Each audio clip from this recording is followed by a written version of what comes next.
Bowl season is here. Are you ready to cash in on what you know? Where you play is as important as what you play. The pros play at mybookie.ag. All the lines, odds, and plays, both college and pro, all at mybookie.ag. Play where you get paid super fast and there's never a hassle. Step up and mybookie.ag will match your deposit with up to a 50% bonus. Use promo code JJ50 to activate the offer. Don't leave the money on the table. mybookie.ag, promo code JJ50, and your first deposit is matched up to 50%. Play where the pros play because they get paid. mybookie.ag.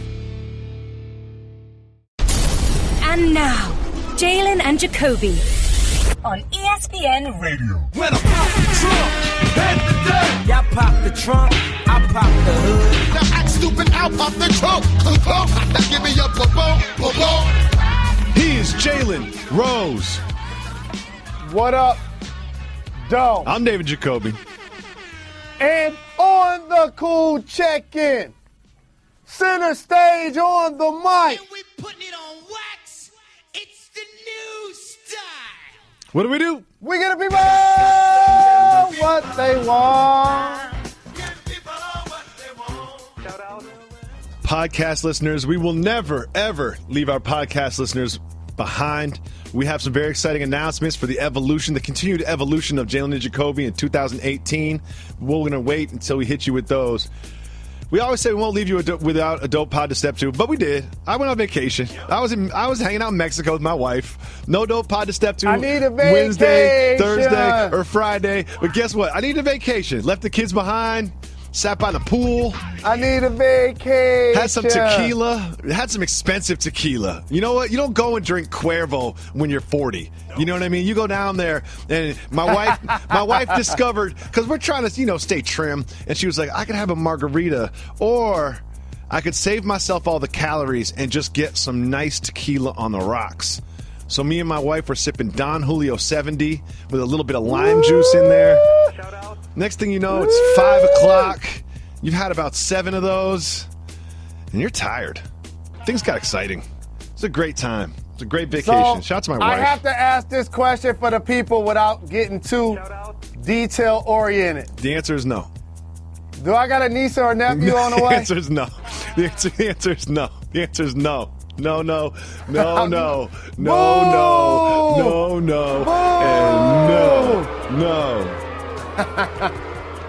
Please. Whoa. Here's what you don't have to do if I had a fourth baby. You don't have to carry it. You don't have to raise it. You don't have to wake up in the middle of the night and feed it. All you got to do is just pop up once a month and get all excited because Uncle Jalen is here. Okay? That ain't happening. That's fair. That's fair. That is not happening. That is not happening. A well-deserved trip for somebody that didn't take a break ever for any reason. The people are happy that you got a chance to enjoy yourself. And I'm pretty sure that they're happy that they now have a dope pod to step to again. Of course. And over the weekend, Yankees fans got what they wanted. Former Yankee Derek Jeter, who is now the CEO and part owner of the Miami Marlins, is facing a lot of criticism over a deal that sent reigning MVP Giancarlo Stanton up to the Bronx in exchange for Starlin Castro and some prospects. The location and the destination of exactly where Jeter traded Giancarlo Stanton has raised a lot of eyebrows, Jalen. Do you think that the criticism that Jeter is facing is fair in this instance? How about this? It's been since the early 1900s that we've seen two individuals that have hit 50 home runs play on the same baseball team. Okay? That was Roger Maris and Mickey Mantle, who happened to do it for this same 27 title-winning Evil Empire New York Yankee baseball team that Derek Jeter starred with. By the way, there's a list of people that there will be no slander on this program. Derek Jeter's actually on that list. Oh, he is? Oh, I have to say this, no question about it. He already got his number retired with the Yankees. They need to retire another number for him after this one. Like, seriously, he looked out for them so much. What did you say Carlos Stanton won this year? The MVP, Most Valuable Player Award. So let me get this right. You buy the team, by the way, with a fraction of your own bread. Yeah, with a tiny little. Yeah, like he bought a tiny little piece of the team. We all know how that works. And then you get the squad and say, we really don't have the money, so we're not going to just mortgage our future. We're going to trade what did he win again? The MVP, Most Valuable Player Award. Okay. And we're not going to just trade him maybe to the Cardinals, storied franchise, or to California where he grew up or has ties. We're going to trade him to the New York Yankees. Oh, man. Dan Le Batard said it best. This is Wall Street fraud at its best. Well, let me say this, I actually am not that mad at this move from Jeter. Giancarlo Stanton was unhappy there, and he had a no-trade clause, so it really sort of limited the destinations where you could actually trade him. They get back a good player in Castro, and they get prospects. And in baseball, like other sports, you have to tear down before you rebuild back up. The last two World Series champions, this year's Astros, in 2013, they were 51 and 111 last in the AL West. The previous champion, the Cubs, in 2012, they were fifth in the NL Central. Isn't this sort of a smart move? And so in 4 years, they'll be set up to win a World Series? No. And here's the thing. Baseball is unique because unlike football and basketball, there's no salary cap. So you can, by having deeper pockets, put yourself in position consistently to be successful because you can buy all of the best talent. The teams that you just described try to play a Moneyball type philosophy. Build through the draft, have players overachieve, get terrific pitching, find a couple of players here and there off the scrap heap, and before you know it, now all of a sudden they're in the position to win the World Series. This is the New York Yankee way, having the best players in that market. On paper, you can mark them down for at least 2 of the next 5 World Series. I'm telling you right now. Well, I look forward to that. I also have to discuss this. Tom Savage replaced Deshaun Watson as a quarterback of the Texans, took this hit, landed awkwardly in the end zone, and then there was this reaction, which clearly looked like some sort of involuntary movement of his hands, a very scary scene, made even scarier by the fact that he was evaluated quickly in the concussion protocol and then later returned to the field. He was eventually sidelined for the rest of the game, but based on the reaction that his body had to that violent hit from Doomerville, do you think the Texans should be punished for allowing him to come back in the game, or is this just a complete failure of the concussion protocol? I got a chance to talk to a friend of the program, Stefania Bell, who's our medical expert, about this. Shout out. And she brought me behind the curtain about how there are a list of people whose sole job is to make sure the individual that's recognized by the official by possibly being in a where he can't perform or may have a concussion or his bell rung, now needs to go to the sideline. And under that premise, all of these individuals have to sign off before this guy puts on a helmet and goes back on the football field. Just like we saw early in the season with Russell Wilson and in other cases, that process clearly didn't happen properly. And for the NFL, there have been a lot of things non-football related that continue to chip away at the armor as football's being the most popular sport in America. A couple of weeks ago, we were talking about Crabtree and Aqib Talib's fight. Yep. On the field, but it was premeditated. Then it was the Gronk hit, the WWF style, which I don't understand why he didn't get a 3-game suspension. Now, after this weekend, we're going to be talking about this scenario. It's unfortunate for the league, and we can't absolve the players from this. And I know you hear a lot of people saying you must protect the players from themselves. Yes, I want to play football. You know why? Because it's the game I love. It happens to give me fame. And more importantly, if I perform in football, I can make a lot of money doing it. So based on that, while we must protect the player from themselves, that's why they have all of these other measures in place that have clearly failed as a system. But over the past, let's say, 5 years, they've sort of established this concussion protocol. And as you mentioned, there are multiple individuals who have to sign on, and him getting back to the field. Clearly, this is a systematic failure of the concussion protocol.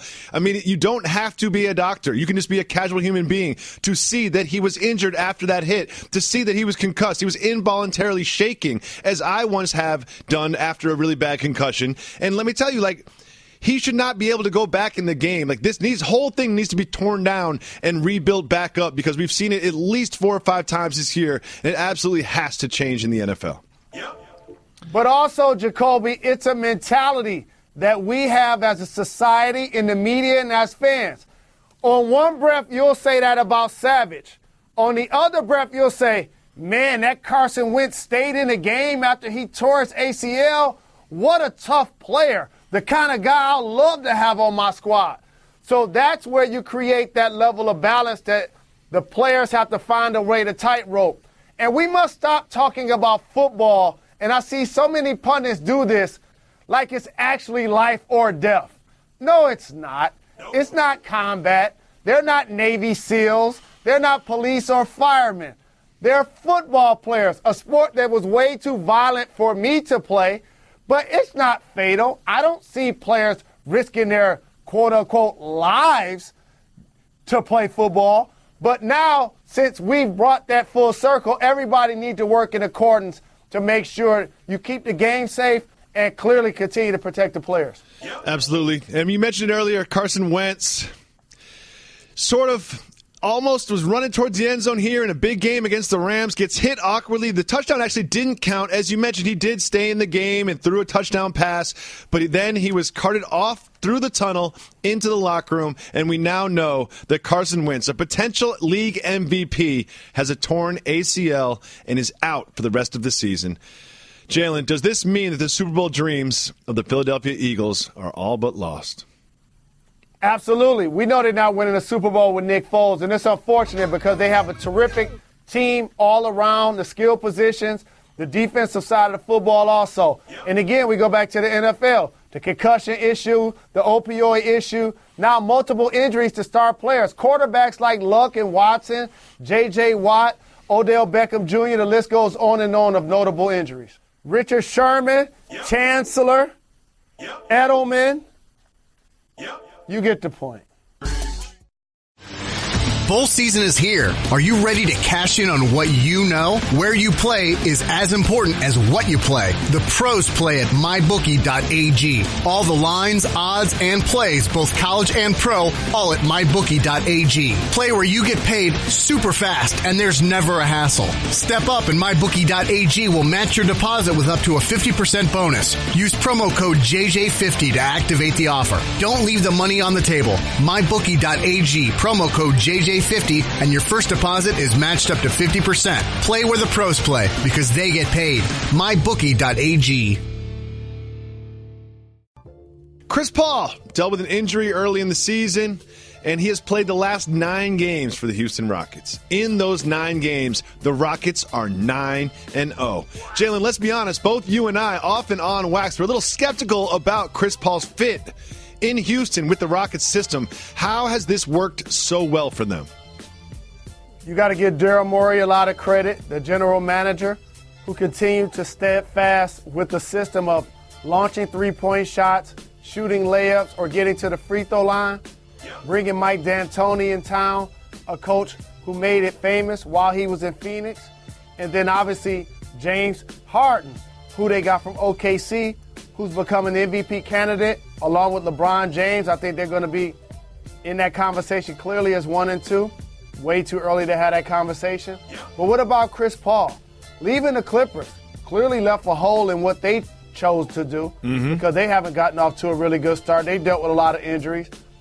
But I'm not surprised about the regular season production. It's going to be interesting to see when it's 3 minutes to go in a ball game and it's a one-possession game, if one of those guys is going to be in action and if the other guy's going to be spotting up. But I'm happy for CP3 because on paper he left $200 million on the table for this decision.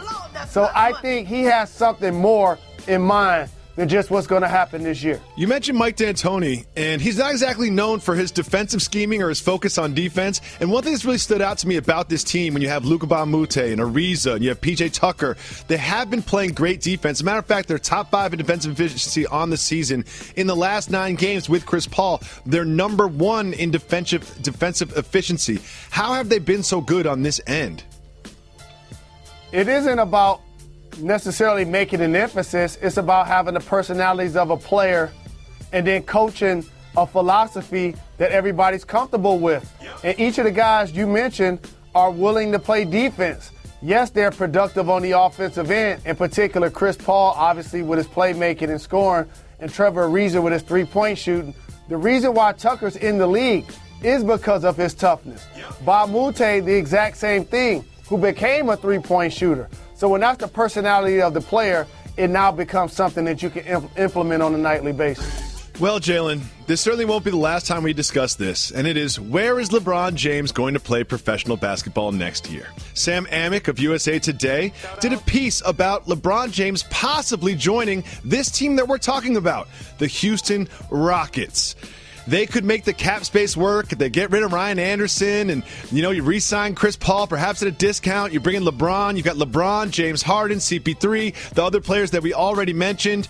The more I think about this and the more I look at it, the more sense it starts to make.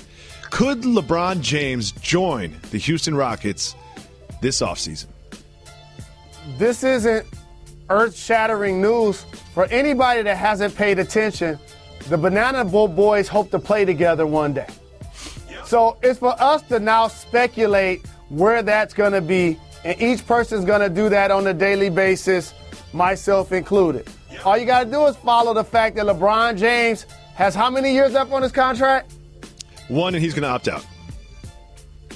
How many years does Chris Paul have on his contract? 0. What about Carmelo Anthony and Dwayne Wade? Carmelo Anthony might opt into that big number that's still left in his contract, but he could opt out in theory. And Dwayne Wade is on a veteran minimum, so something tells me that he'll be signing a new deal. So within the next season and a half, all 3 of these gentlemen could be free agents.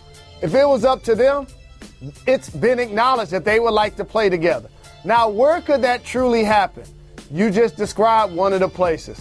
The Houston Rockets. If LeBron James is going to leave Cleveland, it's not going to be to play with Brandon Ingram, who's having a really good season, and Lonzo Ball, who's having a better season, just not up to the expectations of the hype. He might as well stay in Cleveland for that. And if you're going to go to the West, it's going to be to join a super team, because that's what the Golden State Warriors has. So it's going to be interesting to see how it plays out. One thing I could definitely see happening is the Cleveland Cavaliers once again getting to the finals, and then once again getting beaten pretty handily by the Warriors. And at that point, I could see him walking back into the locker room and saying, I need to get new players around me. And then there's James Harden and Chris Paul and all the supporting players and a great front office and a coach and a lot of shooters on that roster that could be very attractive for LeBron James. I don't care where he buys a house. He can buy a house everywhere. He's got enough money to buy houses all over the place. So don't talk to me about, oh, he bought a house in L.A., so he's coming to L.A. Like, no. Where he can buy houses on houses on houses. He can buy a house in every single state. He wants a championship, not a nice commute from the arena to his house. Next, we have this. Someone we haven't spoken about too much. Victor Oladipo. Sing it, Jalen. Oladipo! He scored 47 points and added 7 rebounds and 6 assists as the Pacers beat the Nuggets in overtime. I've been focused on Lance Stevenson on this Pacer team, but Oladipo has been turning it up this entire year in Indiana. What has helped make him turn the corner as an NBA player? He's disappointing me. Now he's becoming so good that he can't just be like one of my under-the-radar guys.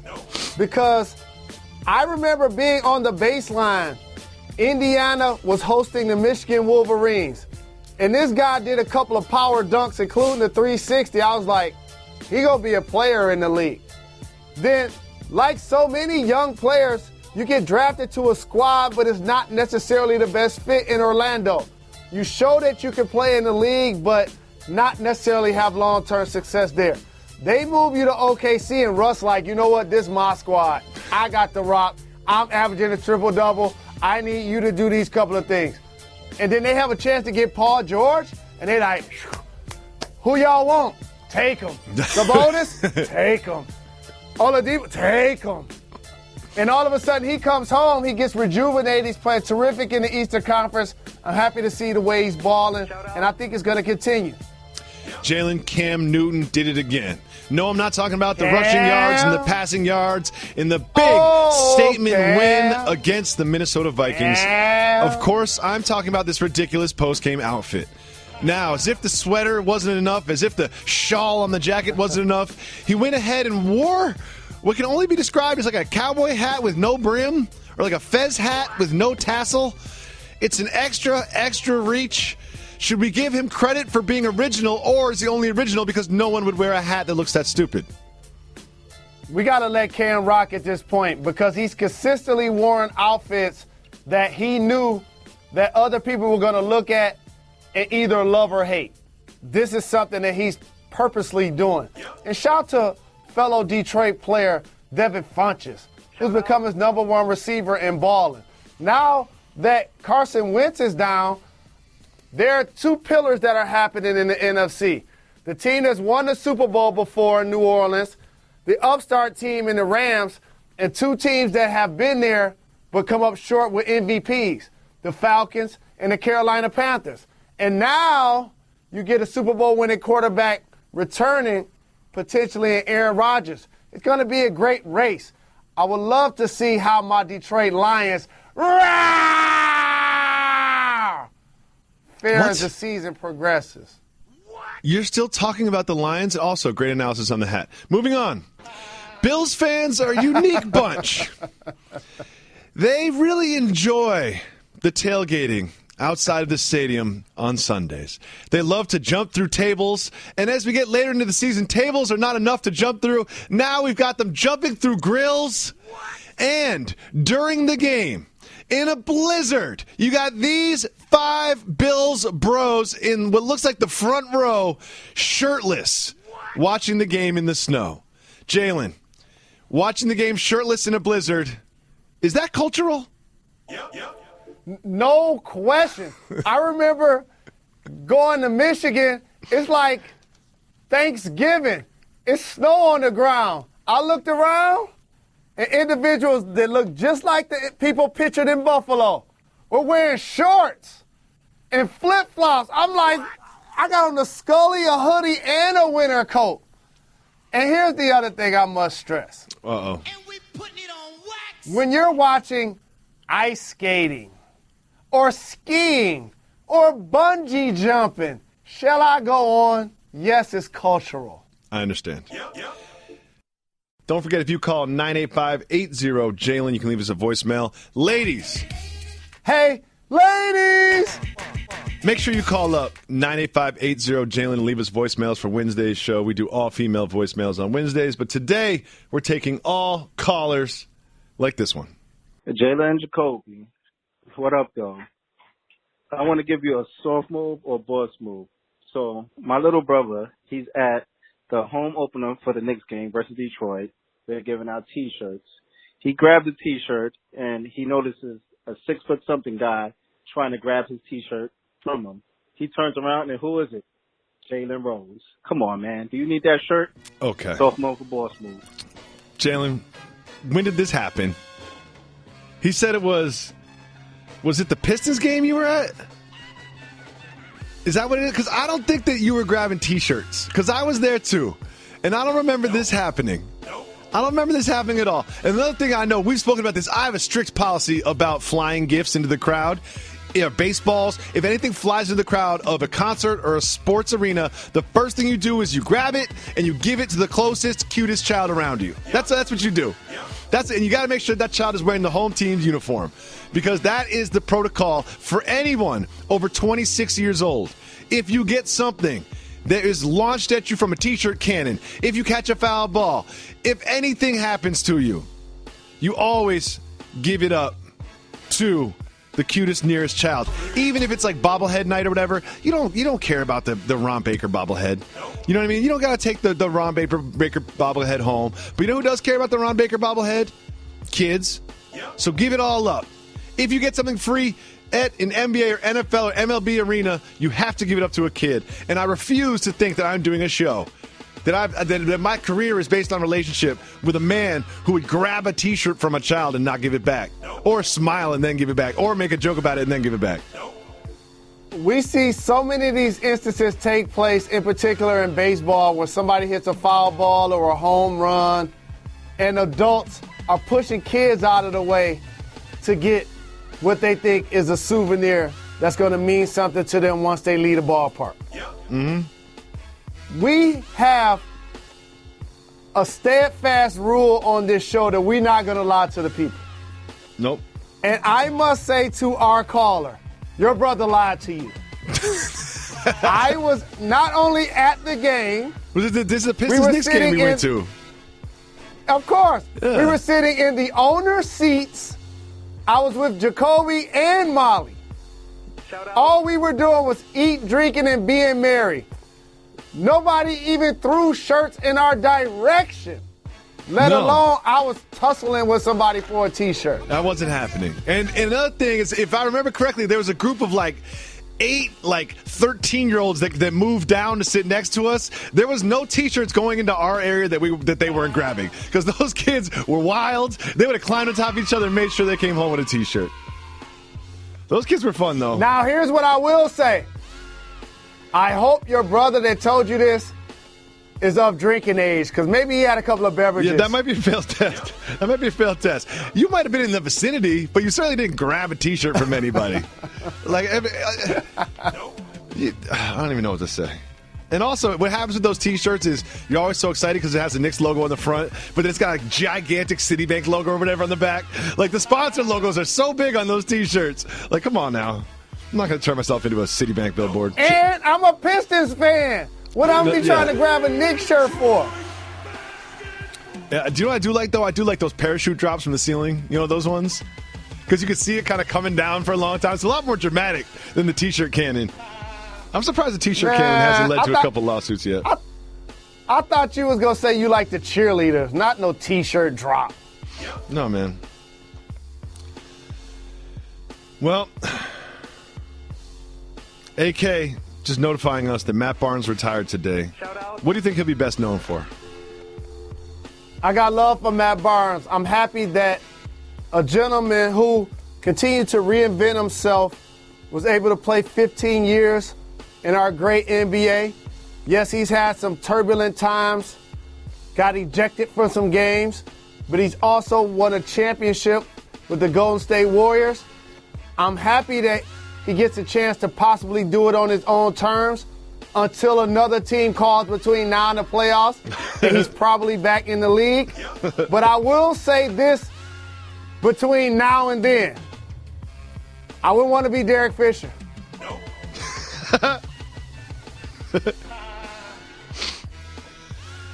Next. He's going to be around a lot more now. Yep, medicinal. This is from the Infinite One. Does Jacoby have any advice for living with roommates? Matter of fact, I do.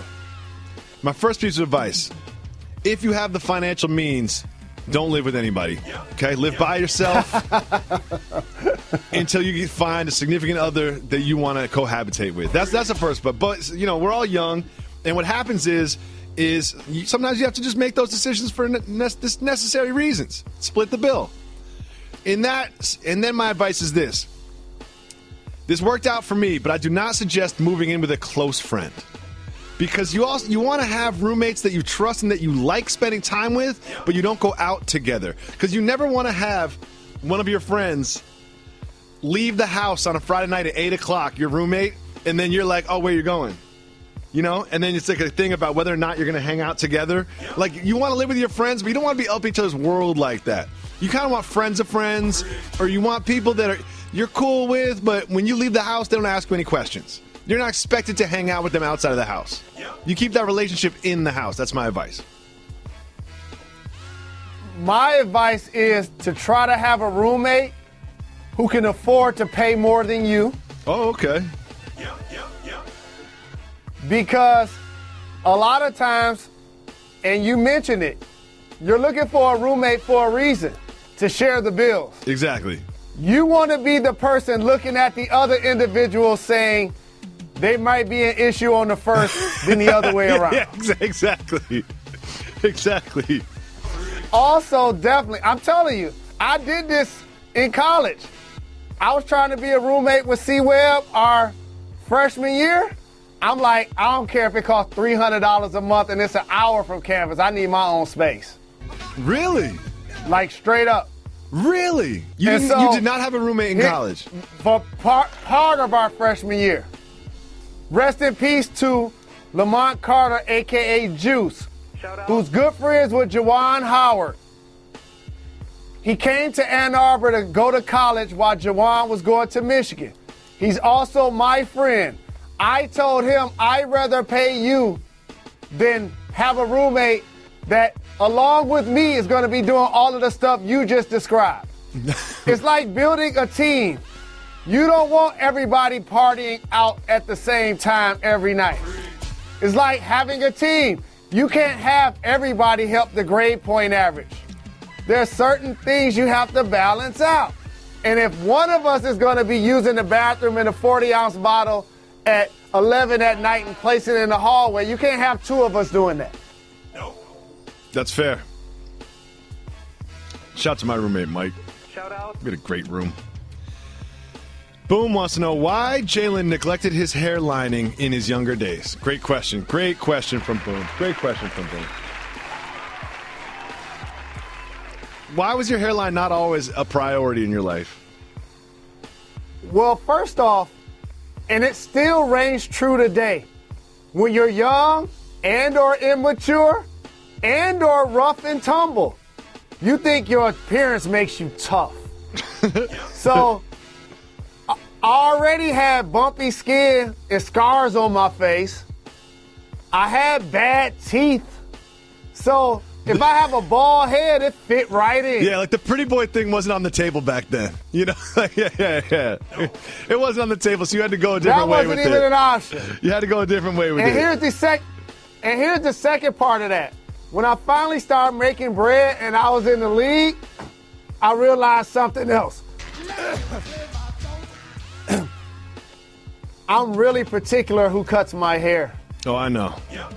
It's embarrassing. I don't want to talk about it. It's embarrassing. And when you play for 16 and 13 years and play 82 games a year, 41 at home and away, I need a low cut and a headband. Let me tell you something about the relationship with the people that cut your hair, because I've realized something about me is I'm in an extremely dedicated, exclusive relationship with my wife. But I will cheat on a barber like nobody's business. I was sitting in the chair with the new guy when the old guy walked in and looked me right in the face. Wow. And then the old guy actually texted me. He texted me this weekend like, yo, hit me up. And I was like, I don't know what you want to talk about. You know, and I'll go to one place. I'll go to one place to have someone cut my hair on Tuesday, and then I'll go back the next Wednesday and just sit right next to him with somebody else's chair. You know what? I'm in a very serious, committed relationship romantically, but I don't really care. I'm not like you guys. I don't care about my bar. I don't care about my haircut as much as you do. I really don't. It's a very simple haircut to perform. I care about how long it takes. I want efficiency. I'm going to get another one in like 7 days. You one of those guys that cause arguments and disagreements amongst barbers. But those arguments happen when I leave. They happen when I leave. Because you have to declare who's your barber so they can declare who's their client, and they can try to figure out how much money they're going to be making and who's going to be cutting consistently. If I was both of them, I wouldn't cut your hair at all. Well, we'll see how that plays out. Because you know what? Whoever's available. Unless you're paying $100 for your haircut. I would never pay $100 for my haircut, but I promise. Oh, yeah, well, I ain't cut your hair. I promise I tip more than 70% of the people that they cut. I promise that. Well, if I was them, I'd throw you back in the water. Yep. Well, guess what? It's a client-based business in that world. Customer's always right. Y'all can have those arguments when I leave. Guess what else? I'm not even barbershop exclusive. I got multiple barbershops I go to all around Los Angeles. Yeah, that's right, Reg. That's right. Multiple You're such a barber groupie. No, opposite. Exactly. Opposite of that. Opposite of the barber groupie. I sleep around. I don't know. I'm not allowed to just test all the different flavors when it comes to romantic relationships. So in my haircut relationship, I'm with someone new every time. Jacoby, you've been in sports way too long. That's actually what groupies do, sir. I guess. What are you talking about? I'm not allowing that one. I'm not allowing that comparison. I don't even know how we got on this topic. Oh, yeah, because Boom asked a question. I hope none of my barbers listen to the podcast. Yo, speaking of Boom, everybody pull out your phone at my little brother Big Sean. He and Metro Boomin. Yep. They just dropped some heat over these past couple of days called Double or Nothing. That's what I've been listening to the past couple of days. I need to get Lil Bro on the show. I need to hear that. I haven't sat down with it or ridden. I didn't ride my bike today, so I haven't had a good music listening 20 minutes. But that is definitely first on my list. I love Big Sean. I listened to, what was it, Lamborghini over the weekend.